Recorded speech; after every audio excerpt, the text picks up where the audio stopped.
Welcome. Thank you for finding your way here.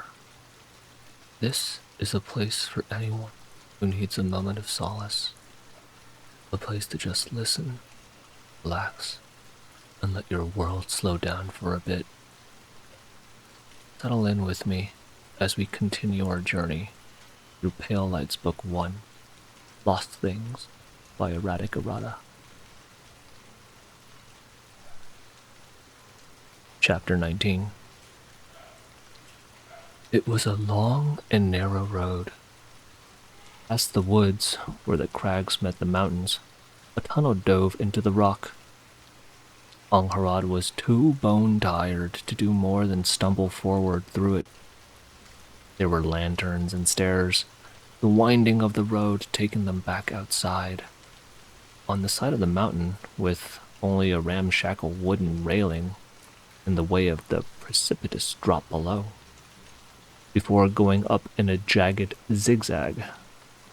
In the distance, she saw an island darkened, a realm of monsters and darklings, with the stars fixed far above in firmament's crown.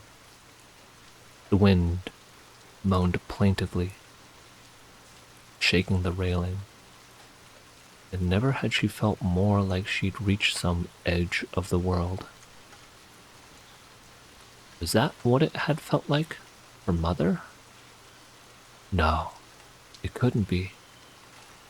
Angharad felt no wonder, no joy, only blood drying on her face, and the cut on her scalp itching, and the smell of the filth and dirt she'd squirmed against. Her limbs were made of lead, her head spun around like a weather vane. There had been no discovery here, no horizon reclaimed from the gloam. She had just cut and been cut until she was made to crawl through shame and corpses. She had won in honor, or as close as her saber had been able to reach to that, but now it felt like such a passing thing. Angharad forced herself up the stairs, their hypnotic back and forth of angles going up the mountainside. But time slipped through her fingers, like sand. How long had she been walking? Every lantern, every step, felt the same. There was no sign of the promised sanctuary. Had Song not promised to wait for her? Yet here she stood alone. Angharad licked dry lips, but all it did was salt the bloody cracks. One more step, she told herself. Always one more step. Until she reached the yellow lanterns and their promise of safety. She slipped, landing on her knees, but was too exhausted to let out more than a moan of pain. The wind echoed her, mocking. She turned to chide it, to let out some of that scream still stuck in her throat. But her vision swam.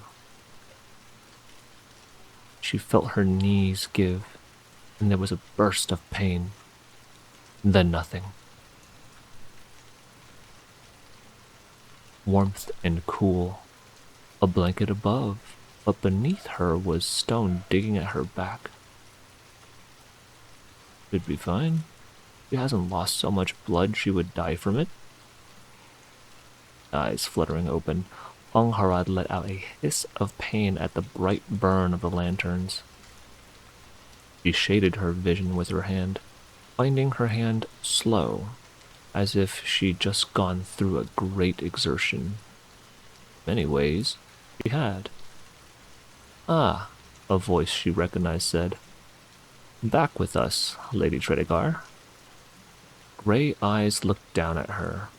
The apprentice physician, if he was truly that. Tristan, meeting her gaze as he wiped his hands with a dirty rag. He had, she noticed, a swollen black eye. Angharad tried, but found her mouth felt full of cotton. She swallowed, which helped a little. Where are we? She got out.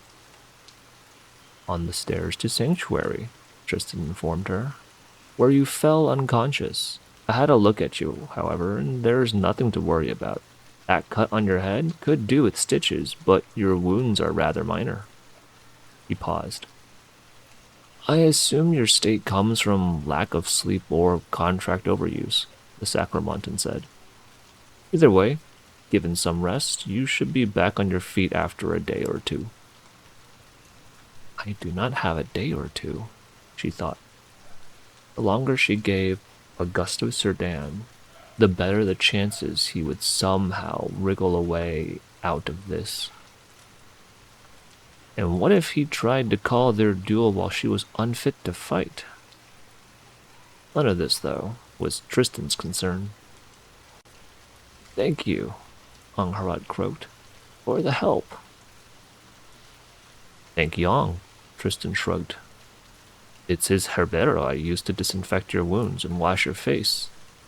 It's the cheap stuff from the Stibra district, so it's halfway to grain alcohol. The Periduri sniffed at the air, brow nodding. Was that peppermint she smelled? Foul stuff, Tristan sympathized. But I'd recommend a swallow or two from the flask to get you fit to walk anyway.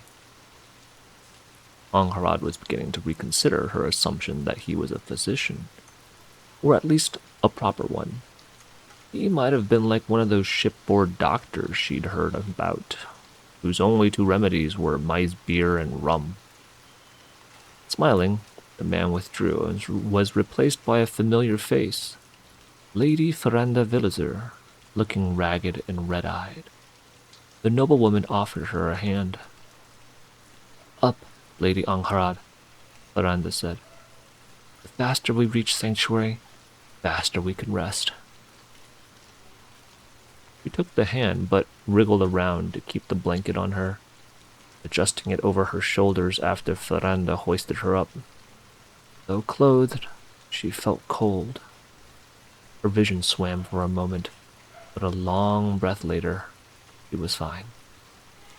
Enough so that she could take in the sight of the people gathered further down the stairs. A ragged pair of middle age, or the furthest down, the man of the pair holding up an old woman with a mangled leg on his back. Above them, an old man leaned against the wall. And then there were a few she knew by name. Lan, the remaining twin with blue lips, and Yong, the soldier who she must thank for the use of his drink. There was no sign of Sonale, an absence that had her heart squeezing in sympathy for Ferranda. And the last then should be... Angharad froze, then began reaching for a saber she no longer had. A hollow. They had a hollow among them. Had they made a pact with the cultists like Tupac? Half the others immediately pointed weapons at her. She is not a darkling, Dong said, tone even. She can speak for herself, Sarai, or it could only be her, firmly told the Tianchi. I believe your family are seafarers, Lady Tredegar, so you ought to know the name Triglau. Angharad's shoulders lost some of their tension. The northern colonies, she slowly said. You are of the peoples below the broken gates. Not so broken before your people came, Sarai coldly replied, like many other things. Angharad coughed into her hand, embarrassed. In truth, she knew little of the Triglau, for her mother's travels had been to the east and not the north. But she did know a few things. For one, Triglau was the name for the endless petty chiefdoms of that land as well as the people themselves. Unlike the people of Milan, they had never grown past their tribal roots. I apologize for the discourtesy, Angharad awkwardly said. I assure you, not all of the Isles believe slavery without evil. London news, Sarai replied with a politely savage smile. Why, Near half the Milani I've ever met have assured me the same. No doubt the slave trade will be ending any day now. There was a long, barren stretch of silence. Then Tristan snorted out a laugh, which was shoddily turned into a cough. I've just seen to her wounds, Sarai. Don't murder her right afterwards, he said. It's very inconsiderate of my time. Time we are all wasting, Lady Ferranda mildly said. Shall we get moving instead of chattering like magpies? Freaking finally, the middle-aged man below bit out. How light do you think she is? He gestured at the old woman on his back, who Angharad only now noticed had a bandage-covered eye under broken spectacles. Feeless, the woman by him chided. I have been eating a lot of croquetas, the old woman admitted. Amusement spread, the earlier unpleasantness thinning. Tristan and Sarai took the lead. She only now noticed that the Sacramontan was limping, and one of his boots was wrapped with bandages. Begin the climb. Angharad was tugged forward by Lady Ferranda. The other woman leaned close. Lay on Sarai's good side, he murmured. She's joined to the hip with Tristan.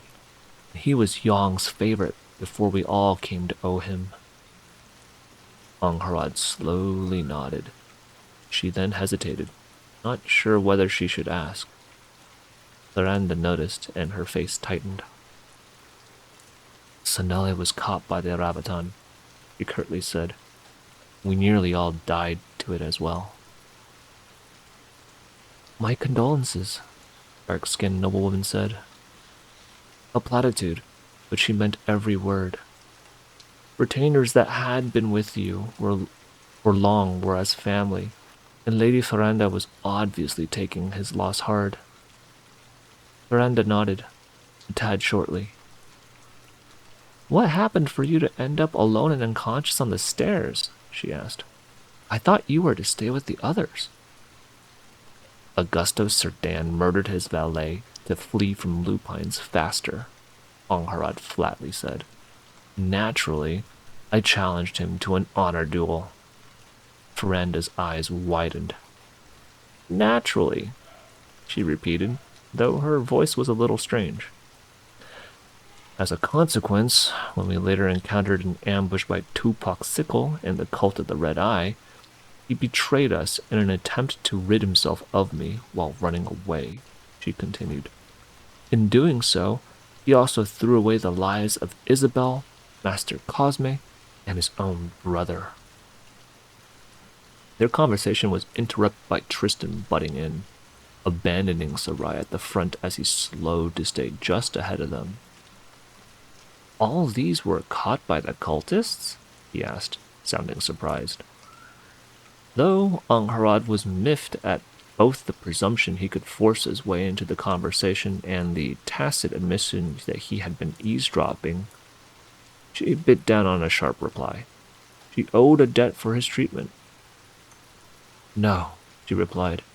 As far as I know, only Brisida, one of Lady Isabel's handmaids, was captured. I fought to slow down the enemy before shaking them off, but took some wounds in doing so. The others fled ahead, and I lost blood. You then found me on the stairs. It was not reasonable, Angharad reminded herself, to feel abandoned by this. She had good as ordered them to leave her behind. And yet... Don't be childish, she ordered herself. Both Tristan and Ferranda looked skeptical at the implication of her minor wounds having undone her so. But as both deduced the fuller truth had to do with the contract, neither pressed the matter. You are not the only one who fought Tupac and his men, Lady Ferranda told her. Lady Inyoni lost one of her own to him as well. That was sad news, but not without a silver lining. She would not be short on allies when she urged for them to string up the traitor and his brood. He betrayed one of his own subordinates, Angharad said with open disgust. He sold out Leander Galatas to the Hollows when they complained too few have been delivered into their hands. Tristan's brow nodded at the news. Had he been friends with the man? He is burning too many bridges, the scruffy Sacramontan said. He must still have something up his sleeve to think he'd get away with it. Then let us end him before that, Angharad said. He should be made to stand before a tribunal of the rest of us the moment he steps out of sanctuary. Do you not agree? The reactions were the opposite of what she had expected. Tristan's face displayed some enthusiasm at the notion, while Floranda's closed. She had thought the Infanzona bolder than this, and the man more cowardly. Why else would he have only browbeaten those weaker than him? It may not be that easy, Lady Floranda said. The trial of ruins may well force our hand otherwise. Look forward to working with you in the second trial, Lady Tredegar. The pale-eyed traitor had smiled down at her. Angharad's belly clenched and raged. Had he done it all knowing he would be able to wriggle his way out of consequences? How? He asked. How was he to trick his way out, and how could she make him choke on his trickery instead? That is a conversation that can wait until we reach sanctuary, Miranda firmly replied. The next step can wait until this one is taken. Angharad grimaced, but did not contradict her. Tristan returned to the fore, and after the Paraduri saw the look of grief Miranda's face when she asked about how their company had crossed the river, she let the matter drop. Instead, she inquired as to what still lay between them and the Yellow Lanterns, a change of subject the Infanzona eagerly seized upon. It turned out, embarrassingly enough, that Angharad had collapsed less than an hour away from the end of the trial. They went up the jagged stairs, then into another tunnel of bare stone that headed deep into the mountain. The supports keeping the ceiling from collapse were made of wood or iron. Unlike the earlier railing, they were in a fine state. The watch kept them in a good order. The maze is within the cavern, then? Angharad asked. It is in the same way that Vesper is a cavern, Fernanda said. You will see. Before long, Angharad did. The tunnel ended abruptly into a precipitous flight of carved stairs, but she hardly spared a look for those. Blowing wind threatened to put out their lanterns. There was no need of those to see. From the ceiling of the gargantuan underground chamber hung great pieces of gold, giving out a ghostly glow, slowly moving as if the world's greatest cribmobile. Below it, and them, was spread out the trial of ruins, all its glory. First, a fort surrounded by yellow lanterns, dilapidated bastions guarding over a massive iron gate set in pillar of stone that rose all the way to the ceiling. But it was what lay beyond that had her breath catching in her throat. A city of broken shrines. It was as if some mad spirit had stolen 1,000 ancient temples and mausoleums and tossed them into a haphazard pile that filled the entire chamber, making a mountain maze of the lost and sacred. Angharad could see no path above, no more than if she were trying to climb a mountain within the mountain. They would have to go through the labyrinth to get on the other end of the chamber, not around it. Behind her there were gasps, and she was almost stumbled into, a toothless old man gazing at the sight with wonder. He looked the most alive she had seen of him yet.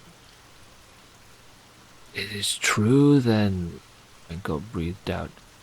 Shrines from islands halfway across the Trebian Sea, all drawn here by some god's hand. This place is known? Angharad asked. In some circles, the old man evaded.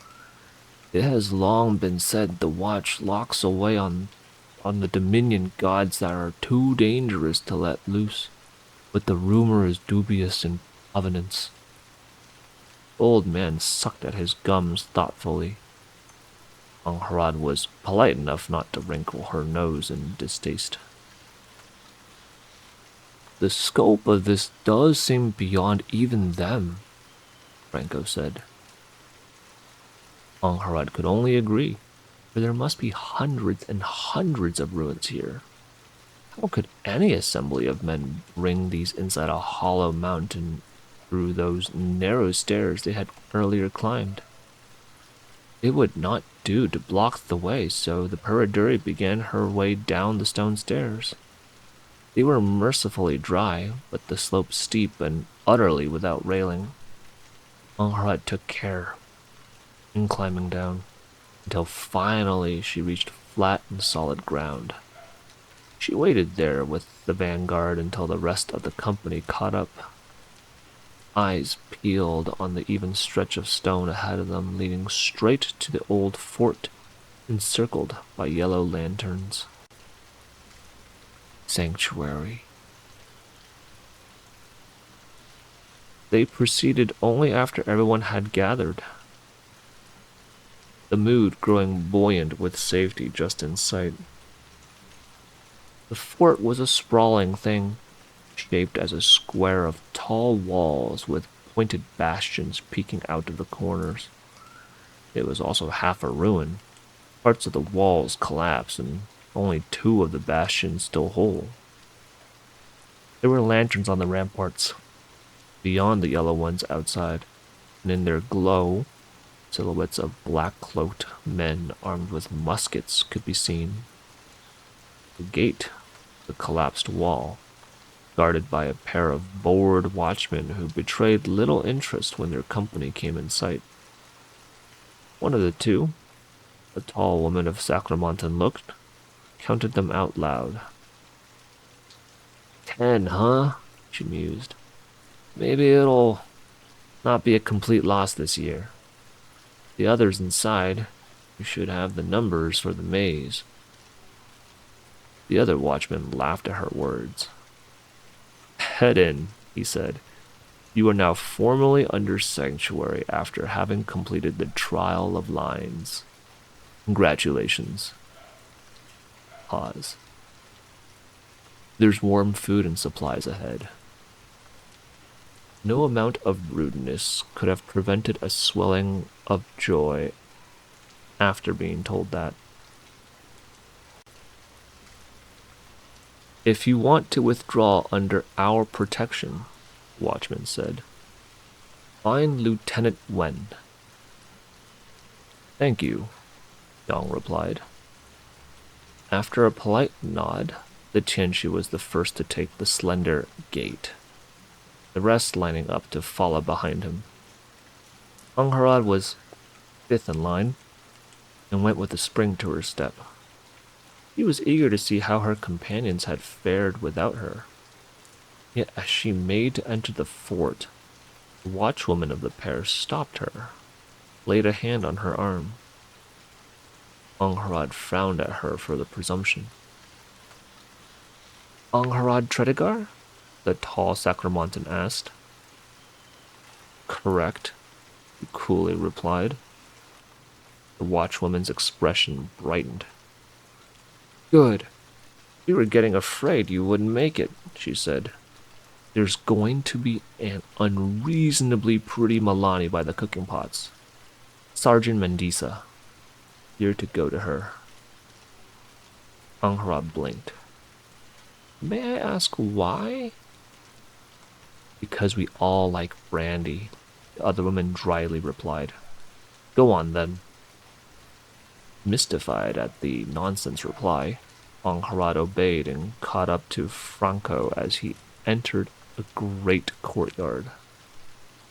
It was, she saw, the beating heart of this ruined fort, a wide open space of cracked paving stones led up to the rampart at the back and the massive iron gates set into it.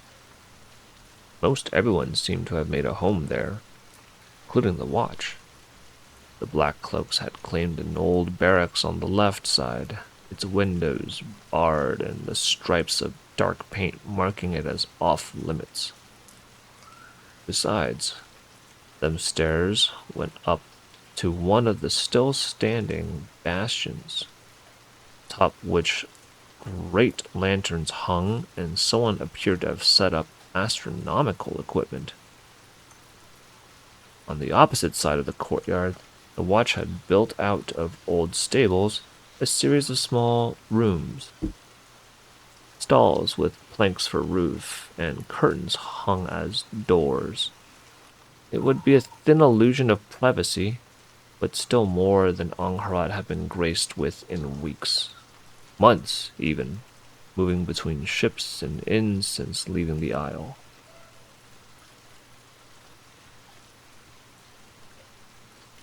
Further back stood what looked like a cross between a lumberyard and a smithy, used only by a thick watchman chopping wood.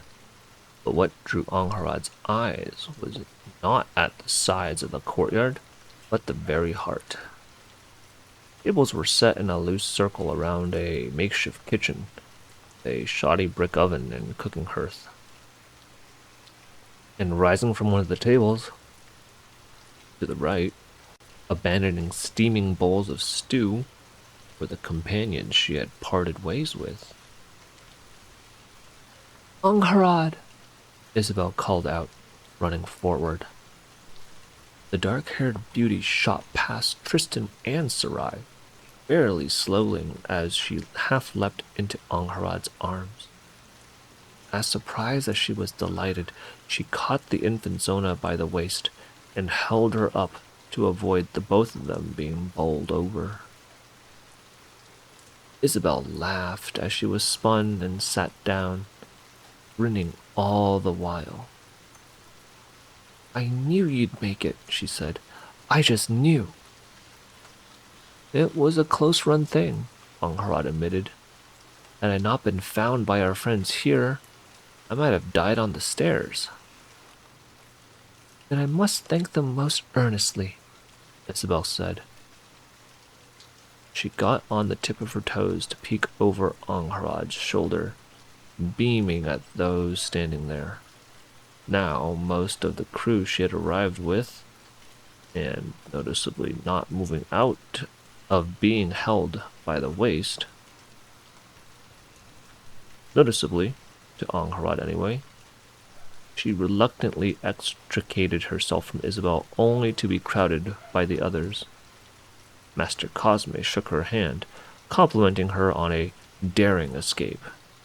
And even Raymond spared the sneer to tell her he was glad she was still with them. Brun contained himself to a nod, but he was smiling. And Song went around inspecting her and sighing. You look like you've crawled through dirt, Tianchi complained. I did, Angharad flatly replied. I'll let you take my place in the line for use of the washtub then, Song told her. It would be criminal to do otherwise. Recognizing that for the affection it was, Angharad let go of the sliver of irritation that had been rising. Song was, if perhaps not yet a friend, then at least a good companion. She was not to be begrudged a little bit of fussing. Her gaze strayed, and for she had yet to see Beatrice, she found the other survivors from the Bluebell arrayed around the tables. Some had risen to great people she had come with. Some had risen to greet people she had come with. but others simply looked on with interest. Tupac and his surviving traders, Conthefos and Ocotlan, sat away from the others, as did Augusto Cerdan, who rose to his feet, face with an ashen face, when she found his eyes. All right, a voice cheerfully called out. Enough of that, my lambkins. We are no longer feeding the fire under the pot. That stew's only going to get colder. Angharad wrenched her gaze away from Augusto to the new speaker, finding a woman who must be Sergeant Mendisa. The sergeant's green eyes were set in high-cheeked face with lustrous dark skin, standing even taller than Angharad, who was taller than most. Neither her black cloak nor the uniform beneath managed to hide the voluptuousness of her curves, which seemed most irrepressible, unreasonably pretty indeed. Angharad would have expected to see such a beauty at court, not in the depths of this cursed island. Sergeant Mendisa? She asked. I am, she easily replied. Why do you ask? I was told by the watchwoman at the gate that... She was interrupted by a man passing her by and brusquely setting a wooden chest on the nearby table, the slamming sound making those closest start in surprise.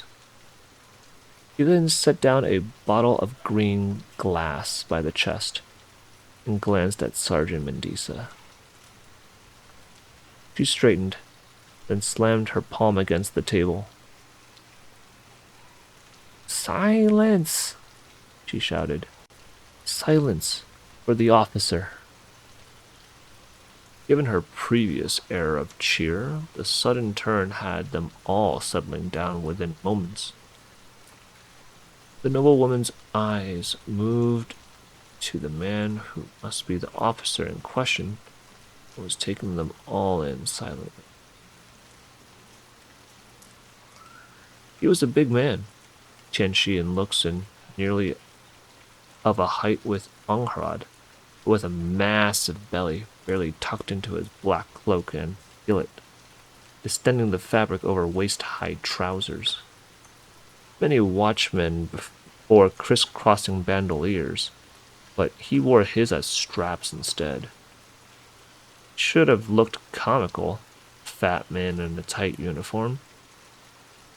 The confidence in the way he held himself smothered that notion in the crib. The officer went fishing through his coat, taking out a pair of gold-rimmed spectacles that he carefully unfolded, put on. His gaze swept through them, more than a few straightening their backs. My name is Lieutenant Wen, he said. I share command of the old fort's garrison with Lieutenant Basanti, who, if you are very lucky, you might once see her in passing. She's not particularly interested in people when there's fleshy bits left on the bones. He smiled, though there was little friendliness to it. Most of you will have met Sergeant Mendisa, Lieutenant Wen said, gesturing to the woman at his side.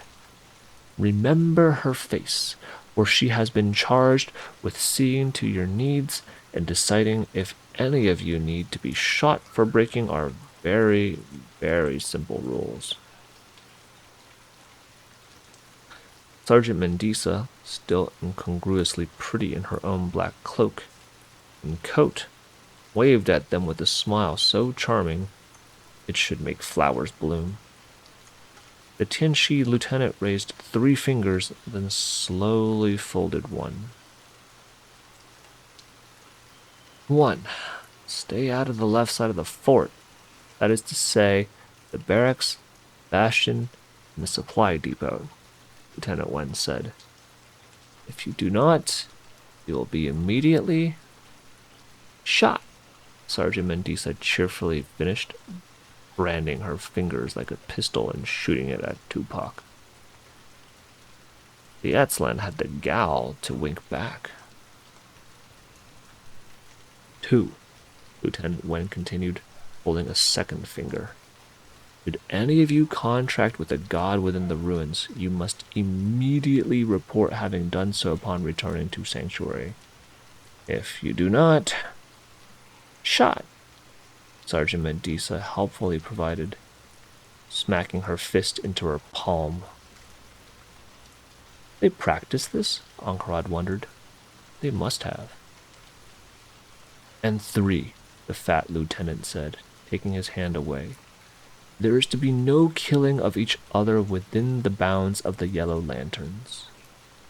As a particular extension of this, should any of you choose to retire from the trials and come under the Watch's protection, any attempted violence against them will be met with a slow and inventive a death as we can figure out. He smiled again, even less friendly. We've got a tinkerer from the Umuthi Society around, and it does get dreadfully boring out here, Lieutenant Wen said. So you can bet it'll be a spectacle. The Black Cloak then clapped his hands, startling a few of the faint-hearted among their company, and slid his thumbs into his belt. Simple rules, as I said, but let it not be said I am not an accommodating man, Lieutenant Wen said. Are there any questions? Angharad cleared her throat, unsure whether or not she should raise her hand. The Tinshi turned an amused eye on her, as if able to read her thoughts. And you are? He asked. Lady Angharad Tredegar, he replied. Ah, the lieutenant said, tone turning gregarious. Captain Ossian's niece. Good, good. I put 10 narbols on you reaching the Trial of Weeds, so do try not to die. I will do my best, Angharad hesitantly answered. The man chuckled. Go on, girl. Rallying. Haraduri cleared her throat again. Am I to understand that the Watch does not care if a killing takes place beyond the lines of the sanctuary? She asked. You are free to butcher each other all you like out there in the maze, Lieutenant Wen agreed. I wouldn't recommend it, given how it works, but we're not here to hold your hand. The Tinshi was only half paying attention by the end of the sentence. Popping open the box on the table and rifling within.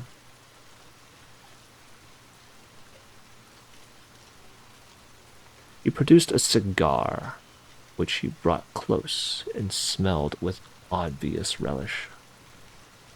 Angharad hid her distaste. Mother had enjoyed these as well, but she shared her father's opinion that the smell was simply awful.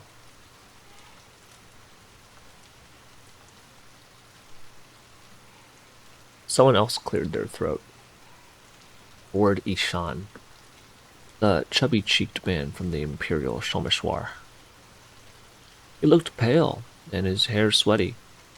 Neither he nor his companion Shalini had been sitting at the same table as later Inyoni and her nephew, even though they had come together. How does the maze work? He asked. We have yet to be told.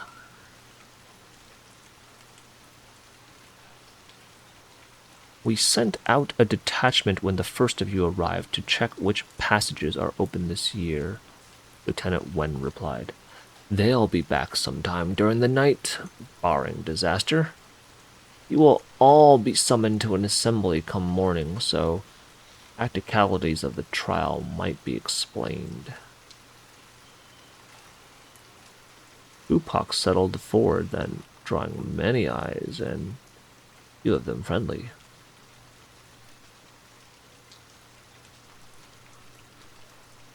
Are we allowed to begin the trial early if we wish? The Atzlin asked. Lieutenant Wen laughed. There's a cliff around here you can jump down from instead, he said. That'll at least save us having to retrieve your corpse. But sure, Iskali, you can start early. He pointed past the walls to another hole in the rampart. Head that way. The Lion Shrine opens almost every year, Lieutenant Wen said. And shout for help when you get caught, would you? He beamed at the Atzlin, the cheer having a voracious tinge to it. We won't be coming, but it will draw other gods so you might be able to die quicker.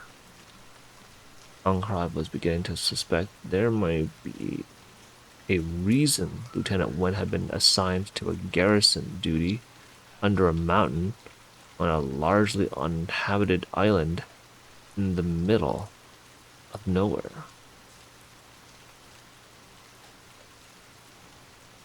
Thank you, Tupac replied, looking entirely unperturbed. Angharad was learning to hate how nothing shook him.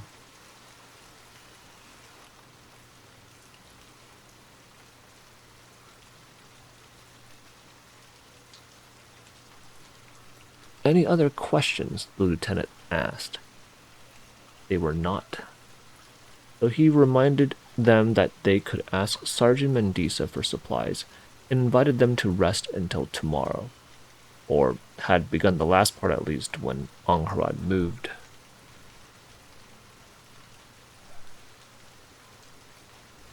The questions were finished, so courtesy had been observed. She brushed past a confused Shalini and a grinning Lan, ignored Okotlan as he raised his fists in a fighting stance, and then Augusta Serdan was facing her. Not a scratch on the man, save for his broken arm, now in a sling. He sneered, opening his mouth, and Angharad socked him in the stomach. He folded, letting out a wheeze of pain, and there was a ripple in the crowd as people made room for them. Angharad sought out Riemann Serdan in the crowd and caught his gaze, giving him a slight nod. After a heartbeat of hesitation, he returned it.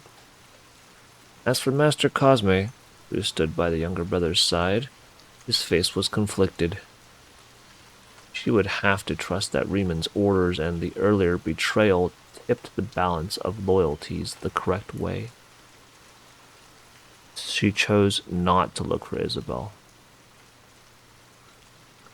As I did not strike you in the face, you may choose to consider yourself as not having been challenged to a duel, Angharad told Augusto. She would not turn down an opportunity to strike him a third time.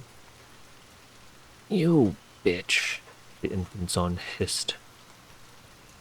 Augusto Serdan, for the betrayal of myself and 3 others to cultists of the Red Eye, I call you to answer, blade in hand.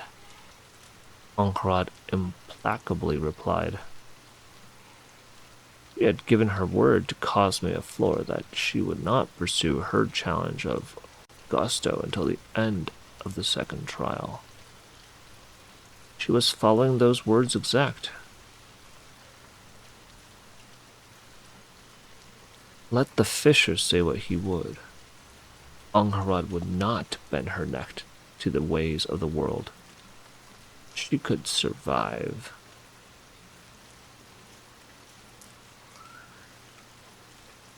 She could survive without carving away at her own principles, and if there were prices to pay for that, So be it. You don't even have a sword, Augusto protested, taking a step back. There was a snort from behind them. She may have mine, Song said. The infant's eyes dilated with fear as he swept the crowd and found no support there. The Serdan brothers made few friends, and Augusto burned bridges with even those.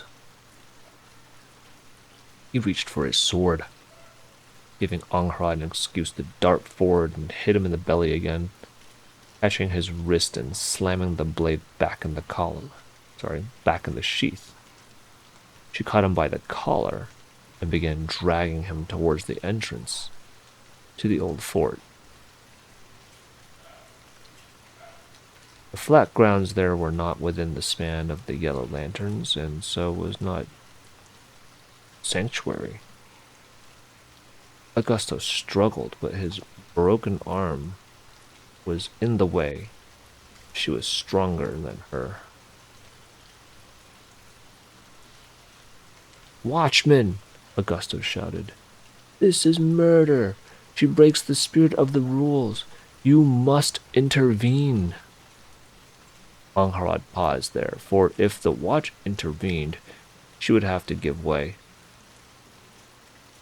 Lieutenant Wen, still standing by the table, took a look at them and scratched a match on the tabletop. He pressed it against his cigar, pulling at it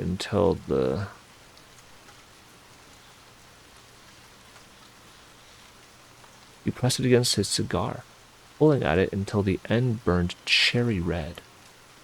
The Tianchi then breathed out a stream of smoke, cocking an eyebrow over his spectacles.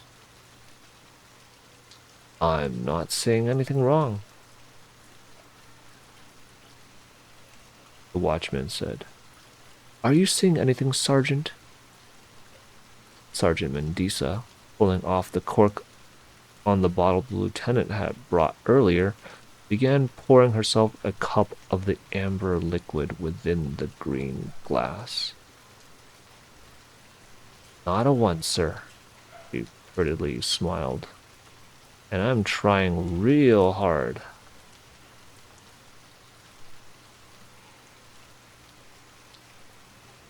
Lieutenant Wen rested his hands on his bulging belly, offering a wide, friendly smile while beaming at them. Do give Captain Ossian our regards when you see him next, Lady Angharad, the Tianchi mused. The brandy and cigars have made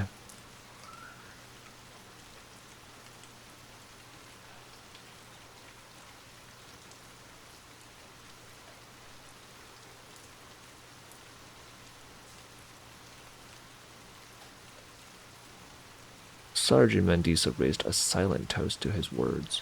Angharad was split between horror and gratitude. Her uncle's doing was freeing her to deal out justice, but he had also quite obviously bribed these people. Even back on the Bluebell, he'd had a friend watching out for her and the crew. How many strings had Uncle Ossian pulled? And how many of them were crooked? When it sunk in that no help was coming, Augusto let out a noise that was a whimper trying to be a scream. How dare you, he babbled, as Angharad dragged him forward. House Serdan will... He tried to get his blade out again, so she twisted his broken arm and forced the steel back into its sheath, while he screamed. They will hunt you like an animal, to the ends of the...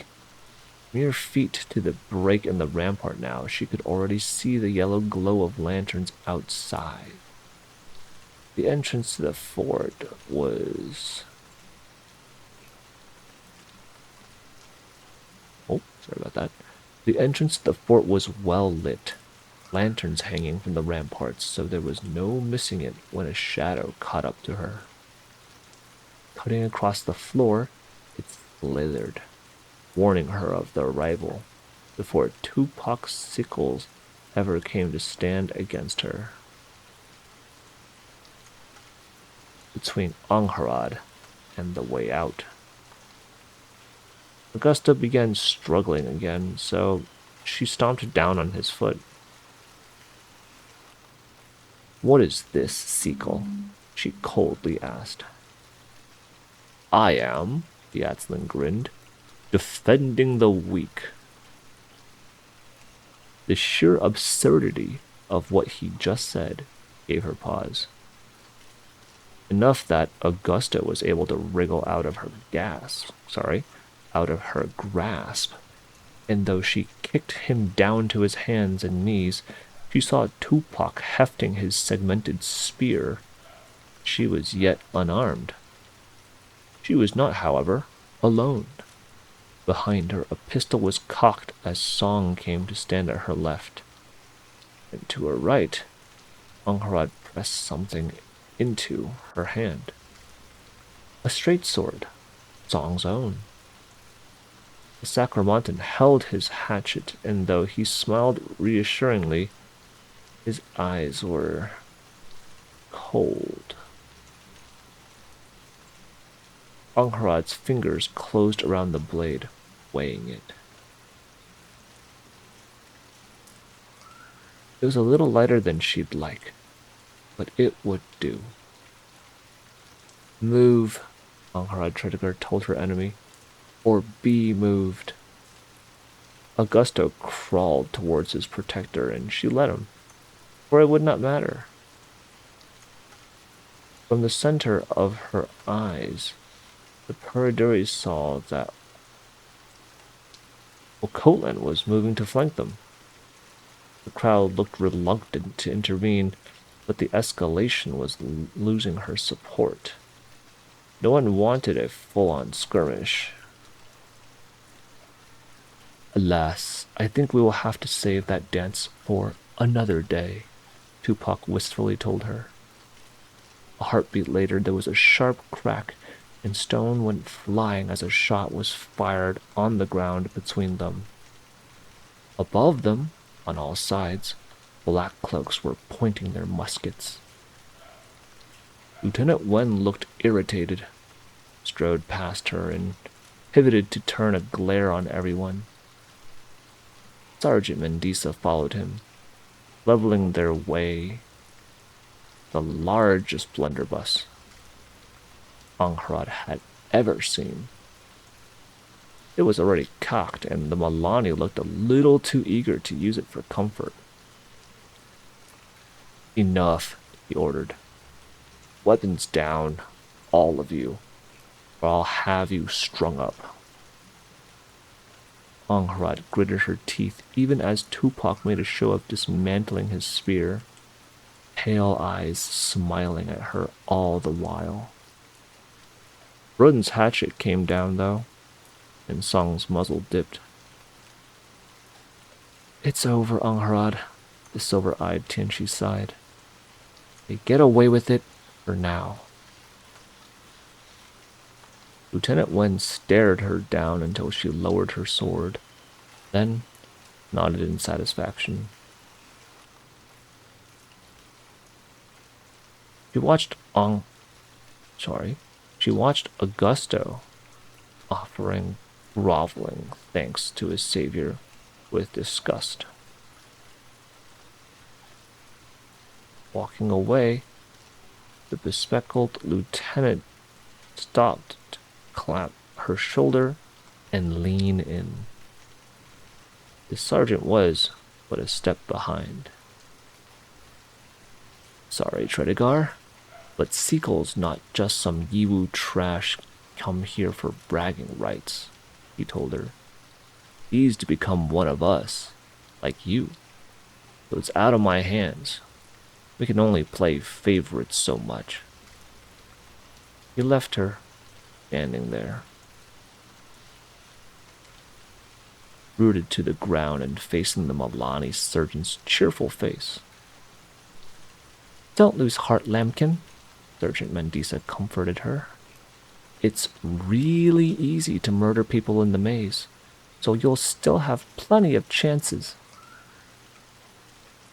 Angharad wondered what it said about her, that the perky madwoman's words did, in fact, cheer her up a bit.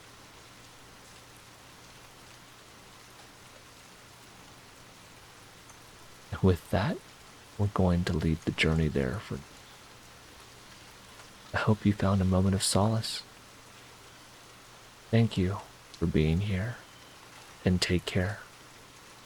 Until next time.